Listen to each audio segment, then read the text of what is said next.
Bonjour à tous, j'espère que vous allez bien. On se retrouve aujourd'hui avec un nouveau cours dans lequel nous allons voir le compte-rendu objectif d'un débat d'idées. Alors, avant de parler du débat d'idées, on va faire un petit rappel du compte-rendu objectif. Comme on l'a déjà vu auparavant, le compte-rendu objectif est constitué de deux parties. La première partie, c'est la partie dans laquelle nous allons donner les informations qui concernent le paratexte, c'est-à-dire le type du texte. Ici, il s'agit d'un texte argumentatif. Nous avons aussi comme information l'écrivain du texte, ou celui qui a écrit le texte, l'écrivain ou bien le journaliste. Vous avez toutes les informations relatives à la source. Si c'est un livre, nous allons donner le titre du livre. Si c'est un journal, nous allons dire quel journal, une revue pareille, et l'édition, la date, toutes les informations que nous avons à propos de la source. Puis, vous allez donner l'idée générale ou le thème du texte. L'idée générale, ça peut être aussi la problématique du texte argumentatif. Et en dernier, la visée communicative. La visée communicative.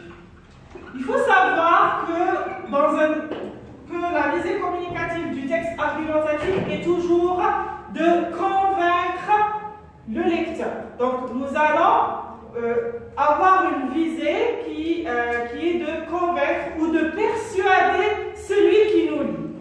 Dans la deuxième partie du texte, il est important dans la deuxième partie du compte rendu, il est important de bien comprendre notre texte. Alors, puisque nous avons ici un texte argumentatif dialectique, c'est-à-dire texte argumentatif dialectique est un texte qui a deux thèses. Est un texte qui contient deux thèses. Donc il est très important de bien le comprendre, le décortiquer et faire un plan. Comment allons-nous faire le plan?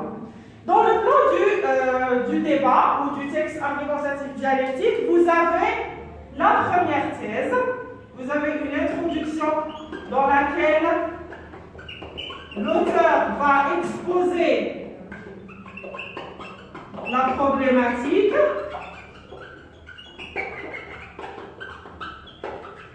Ensuite, vous avez une première thèse.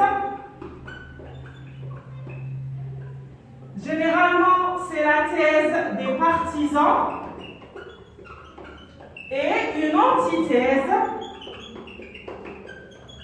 ou une deuxième thèse, c'est la thèse des détracteurs. Donc, ceux qui sont contre. D'accord? Ensuite, après la thèse, vous allez avoir des arguments. Argument 1, argument 2, même argument 3. Pareil de l'autre côté. Pour l'antithèse, nous allons aussi avoir plusieurs arguments et des exemples. Des exemples que l'auteur va utiliser pour solidifier, on va dire, son argumentation. D'accord? Donc il est très important de faire ce plan, de décortiquer le texte pour pouvoir, par la suite, rédiger notre deuxième partie du compte rendu objectif. Voilà dans ce qui suit un modèle de compte rendu du texte argumentatif dialectique. Vous allez mettre soit dans le titre, soit le thème du texte. Si on prend par exemple le texte qu'on avait vu sur le clonage, vous allez mettre le clonage en titre. Ou bien vous pouvez carrément mettre le compte rendu objectif. Deux points. Alors pour la première partie, vous allez laisser, n'oubliez pas de laisser l'alinéa pour commencer votre première partie. C'est un texte argumentatif, donc là nous avons donné le type du texte.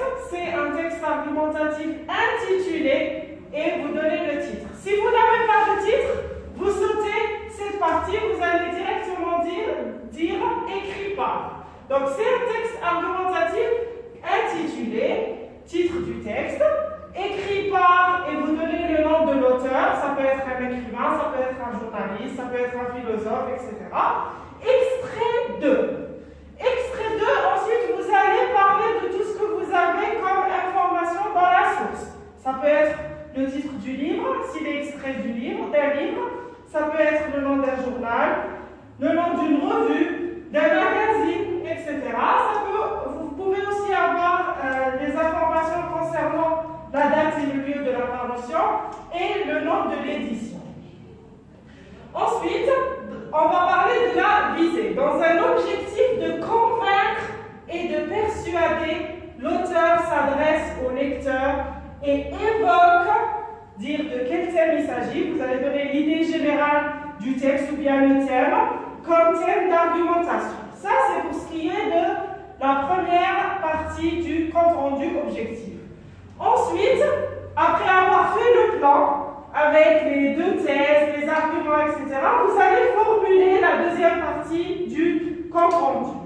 Reformuler la problématique. Donc, vous allez dire, par exemple, dans ce texte qui parle de clonage, voilà comment l'auteur a commencé son texte, se positionnant favorablement pour. Donc, si l'auteur est pour, vous allez dire se positionnant favorablement. S'il est contre cette problématique, vous allez dire l'auteur se positionnant défavorablement, donc contre, selon la position de l'auteur.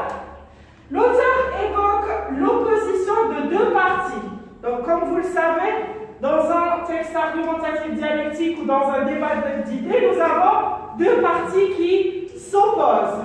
Donc, l'opposition de deux parties, celle de la thèse, donc la première partie la partie généralement des partisans qui va formuler une thèse, et de l'antithèse. L'antithèse, c'est les détracteurs.